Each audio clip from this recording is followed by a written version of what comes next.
What is up, everyone? Welcome back yet again here to another video. So today, kind of like an informative type of a video, I wanted to talk about a few things in regards to things to keep in mind if and when you decide to boost your car, whether that's a supercharger. It doesn't matter what kind of platform, if it's like a Pro Charger type situation, like a root style blower, twin turbo system, or even like nitrous. So these are just things to keep in mind, that some added additional costs that come along with trying to boost your car, or even if you already have a boosted car, like if you, let's say you have a GT500 and you decide to up the horsepower in that, smaller pulley, you know, like a blower swap, or if you bought like a 5.0 previously owned that's already supercharged. Just things to keep in mind that are like, it's additional cost. So I'm going to break down 5 things to keep in mind when you decide to either A, boost your current car, or if you already have a boosted car, and upping the power from there. So I'm just going to go drive to a spot because it's a nice day. I'm supposed to hit about 90 today here in Texas. So let me go park and I'll break down the things that I had in mind. All right, so this is just a list of things that I came up with that I think a lot of you should keep in mind if you haven't already, and I'm sure there's a lot more. And the number one thing would be reliability. When upgrading your fuel lines and your fuel system, swapping stuff in and out of the car, is always making sure that everything is routed properly. Upgraded fuel lines, added hoses, lines, and wiring. Making sure everything is installed and routed properly. Hoses and wires can get snagged, popped. Things like that can happen if they're not installed properly. If you don't know how to do it, you don't have experience, always recommend having like a reputable shop install, obviously, for you. Along with that is added belt stress on what you already currently have on your car. It's always probably a good idea to upgrade or swap out your current existing belts you have on the car. Depending on how old the car is, if it's a new car like mine, not probably an issue. But if you're swapping out your supercharger, if your car is already supercharged, like a GT500 or something along the lines of that, and you're just upgrading the blower itself and you're keeping the factory belt for that, probably a good idea to swap that out also as well, depending on how old it is and how many miles that you have on it also as well. Another thing, the second thing, so number 2, is you're always gonna want more. If you say, oh, I want a nice daily drivable, reliable, a boosted car like a Pro Charger, which is probably, like I said, what my plan is. I plan on going around maybe 700, 750, 760 on 93 with a like either Pro Charger or something along the lines of that, a Vortec, but probably a Pro Charger. And then upwards from there on E85. You're not ever gonna get satisfied. With my GT500, I was putting down, like I had said before, if you guys have been with my channel for a while, I made 705 on 93. I was on the verge of swapping that over from 93 to E85. I got used to the power in that car. Like, although it was a quick car, it was fast. But after a few years, you just get used to the power. And it doesn't even take a few years. After a while, you're just not satisfied. You always want more, because there's always someone, no matter what you have, that's going to be faster than you, putting down more power, a better setup, and you always want to upgrade what you have. So that's another thing to keep in mind, is the added cost of that. Upgraded to a smaller pulley, swapping over to E85, up the boost from there. You're not ever satisfied. There's always the need to want more.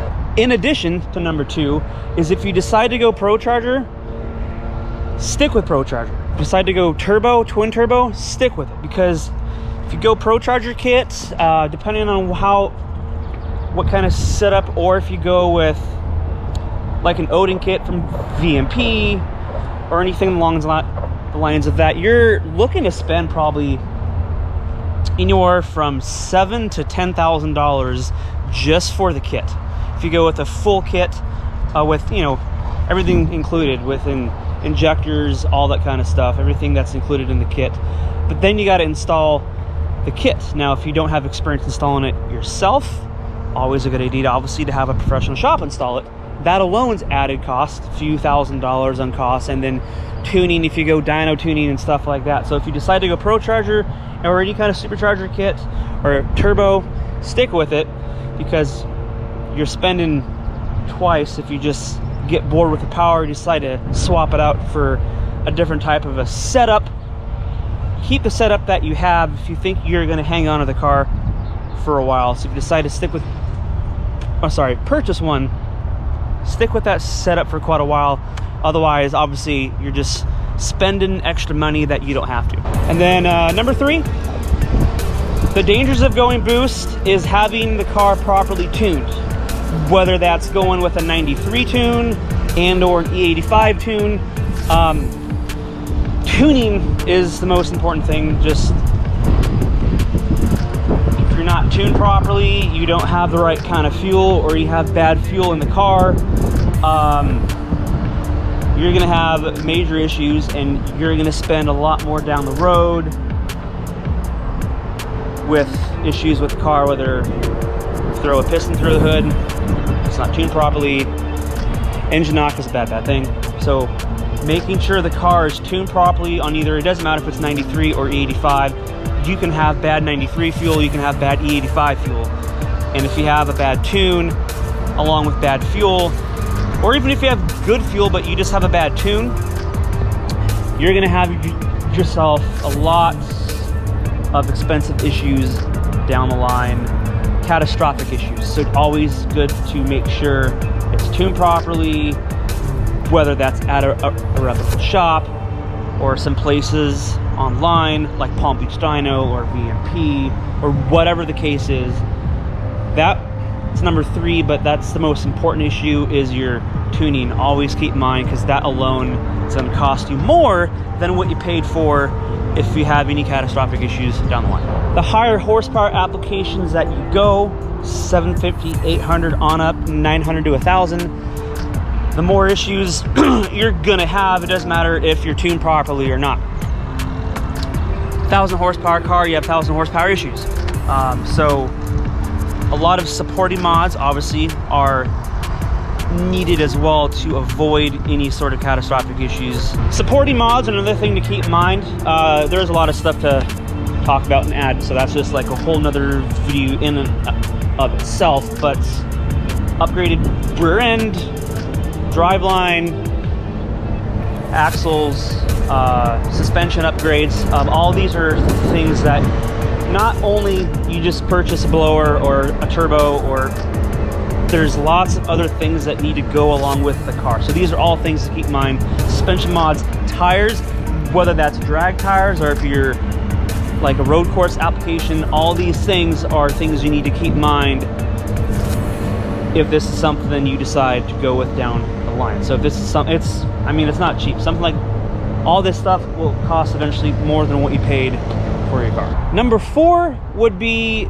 the maintenance and the maintenance costs of having a boosted car. When it comes to that, you obviously have to change oil a lot more frequently, depending on obviously how you drive the car, how aggressive, how often you, either it's drag racing or road course.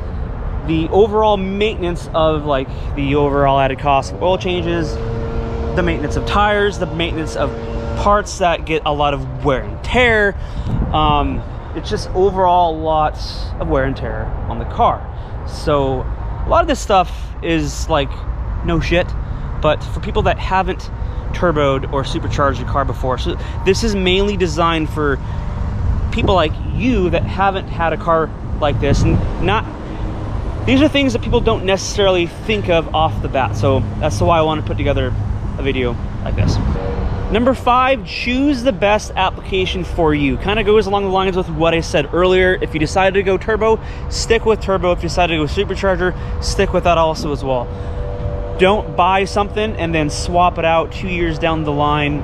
I mean, obviously you can, but I mean, if you're gonna purchase something, get the most out of it. So if you decide to stick with something, stick the best option for you and your car. I've been going back and forth if I want to go turbocharger, twin turbo, Hellion kit, on 3 kit, or supercharger, whether that's ProCharger like I've talked about before. And honestly, ProCharger is the most likely option I'm going to be going with here on the car for a number of reasons. One, the reliability that comes with it, because as of now it is a daily driver. It probably will be a daily driver here for at least a year or so. The maintenance of it compared to what comes with having the twin turbo kits is a lot more costly. And with the ProChargers, you can install them yourself.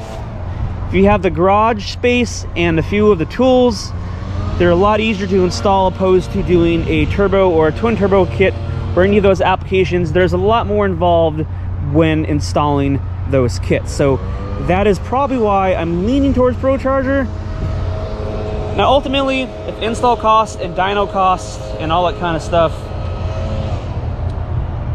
wasn't an issue, and the maintenance, and if this wasn't currently a daily driver, if I still had, let's say, my Camry that I traded in the Camry for this car, if I still had the Camry as a daily, I would probably lean towards twin turbo kit, because with the twin turbo kits, I just like the sound that comes along with it.